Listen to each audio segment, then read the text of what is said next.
ఇప్పుడు ఆంధ్రప్రదేశ్ పై ప్రభావం చూపుతున్నమంతా సైక్లోన్ బంగాళాఖాతంలో ఏర్పడి వేగంగా తూర్పు తీరానికి చేరుకుంటుంది.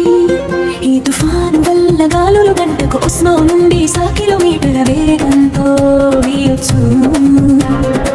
తీర ప్రాంత జిల్లాలో భారీ వర్షాలు పడే అవకాశం ఉంది. ముఖ్యంగా విశాఖపట్నం, కృష్ణా, గుంటూరు మరియు తూర్పు గోదావరి జిల్లాల్లో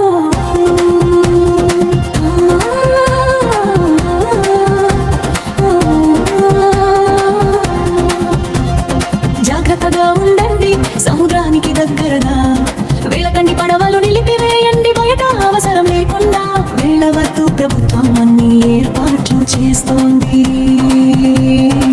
మంత సైక్లోన్ వర్షాలు రైతులకు కొంత మేలు చేస్తాయి, కానీ తుఫాను తీవ్రత పెరిగితే జాగ్రత్త అవసరం.